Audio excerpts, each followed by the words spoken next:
Utility stores corporation ایک ادارہ جو ہے، یہ جب میں وزیر بنا ہوں تو اس وقت اس کی 35 ان کے سٹورز تھے پورے ملک کے اندر.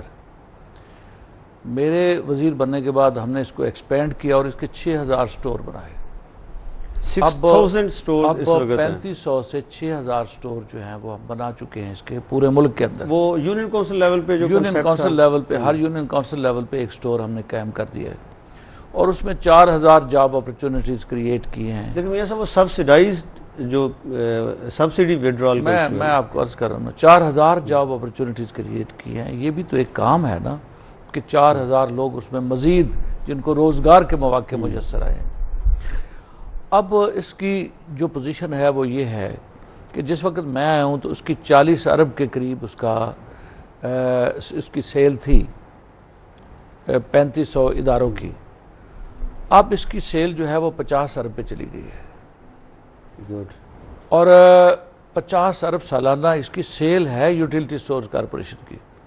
اور یہ اس وجہ سے ہے کہ عام آدمی، کمزور غریب آدمی، مڈل کلاس کا آدمی یوٹیلٹی سٹورز کارپوریشن کو یہ محسوس کرتا ہے کہ یہاں مجھے صاف ستھری چیز مل جائے گی اور نسبتاً مارکیٹ سے کم ریٹ پہ مل جائے گی. اور مارکیٹ کی جو ایکسپلائٹیشن ہے وہ یہاں نہیں ہوگی کہ لوگ من مانی کریں.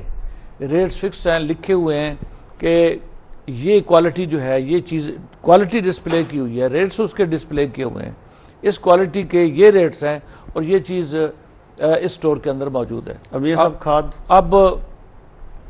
اب اس میں یہ ہے کہ سبسڈی ضرور وڈرا ہوئی ہے، لیکن سبسڈی وڈرا کرنے کے باوجود ہم نے اس کو تمام نظام کو شفاف بنایا، کمپیوٹرائز کر رہے ہیں تمام نظام.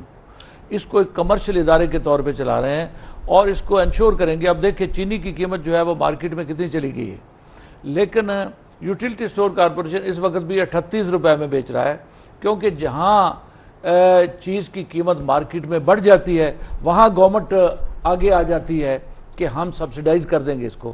گورنمنٹ نے اس کو سبسیڈائز کیا ہے. یوٹیلٹی سٹور سے وہ سلپ ہونا بھی شروع ہو جاتی ہے پرائیویٹ مارکیٹ. اور یوٹیلٹی سٹور جو ہے اس کو 38 لیکن کھاد پہ میں ضرور آپ کا اب کھاد پہ جو بات ہے اس کی پوزیشن یہ ہے کہ کھاد اس وقت خریف کی کھاد ہے، پچھلی ربی کی کھاد تھی.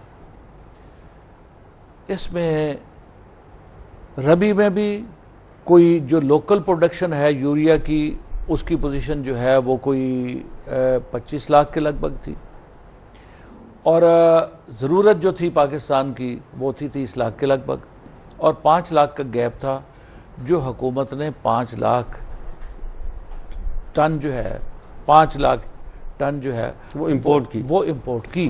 لیکن اب اس کی ڈسٹریبیوشن کے اوپر جو پنجاب گورنمنٹ کے ساتھ چل رہا ہے، کوئی پنجاب گورنمنٹ کے ساتھ ہمارا ایشو نہیں ہے. اب میں آپ کو بتاؤں کہ اب اس کی پوزیشن یہ ہے کہ اب بھی خریف کی فصل کے لیے 29,50,000 ٹن کے قریب جو ہے یہ ریکوائرمنٹ ہے. ملکی پیداوار جو ہے یہ 24.5 لاکھ کے قریب ہے اور 4.5 لاکھ کا گیپ ہے، میکسیمم 5 لاکھ کی کمی ہے، جس کے لیے حکومت پاکستان نے 7.5 لاکھ ٹن جو ہے یہ فرٹیلائزر امپورٹ کرنے کا فیصلہ کیا. میاں صاحب جو سسٹم آپ نے پچھلے سال بنایا M P S M L S کے ذریعے، اس میں لوگوں نے وہ بہت سے میری جان اس میں غلط فہمیاں ڈالنے کی کوشش کی گئی ہے. میں آپ کو عرض کروں کہ کھاد کی ہولڈنگ ہوئی ہے پچھلی دفعہ، اور ہولڈنگ کس نے کی ہے؟ ہولڈنگ کی ہے جو ہمارے لوکل مینوفیکچرر ہیں، ان کے ڈیلرز نے ہولڈنگ کی ہے. انہوں نے مصنوعی قلت پیدا کی ہے اور حکومت پنجاب جو ہے اس کو میں کہوں گا کہ اس نے 1700 ڈیلرز کے خلاف پرچے دیے ہیں. اور اس دفعہ ہم نے ان کو مینوفیکچرر کو بٹھا کے کہا کہ جن ڈیلرز کے خلاف حکومت پنجاب نے یا حکومت سندھ نے کیس رجسٹر کیے ہیں ان کی ڈیلرشپ سسپینڈ کریں. آپ ان کو کیوں فرٹیلائزر دے رہے ہیں؟ ہم نے فیصلہ کیا ہے کہ ان کی ڈیلرشپ سسپینڈ کریں اور ان کو فرٹیلائزر مہیا نہیں کرنی ہے. اور اب صورت یہ ہے کہ جو 5 لاکھ ٹن منگانی تھی این ایف سی نے، وہ این ایف سی نہیں منگواتی ہے ایگریکلچر ڈپارٹمنٹ کے کہنے پہ، کامرس ڈپارٹمنٹ منگواتا ہے، ٹی سی پی منگواتی ہے. ہماری منسٹری کے ذمے، این ایف سی کے ذمے صرف یہ ہے کہ اس کو گوادر سے ٹرانسپورٹ کرے اور یہاں لا کے اس کو ڈسٹریبیوٹ کرے. یہ سب گوادر کے اوپر لوگوں کی بڑی ریزرویشن ہے. گوادر کے اوپر غلط ریزرویشن ہے کہ گوادر ایک نیشنل ایسٹ ہے، اس کو آپریشنل کرنا ہے گورنمنٹ نے.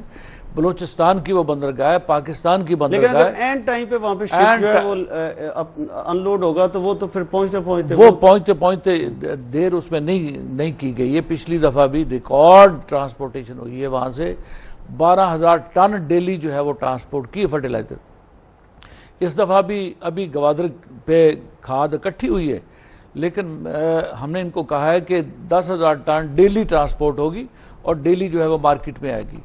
اب اس میں دیکھیں کہ اس دفعہ ہم نے اس سے بچنے کے لیے کہ پچھلی دفعہ فیصلہ کیا تھا کہ 1 ایکڑ جو گندم کا ہے اس پہ 1 بوری فرٹیلائزر یوریا کی دی جائے۔ اب پٹواری صاحبان نے گڑبڑ کرنی شروع کر دی۔ ہم نے بیٹھ کے سب نے فیصلہ کیا کہ محکمہ مال کا نمائندہ، محکمہ ایگریکلچر کا نمائندہ صوبوں کا، اور NFC کا نمائندہ، اور یوٹیلٹی سٹور کا نمائندہ، اور MNA کا نمائندہ، اور MP کا نمائندہ، یہ سب کمیٹی بنا دی جو اس کو ڈسٹریبیوٹ کریں اور انشور کریں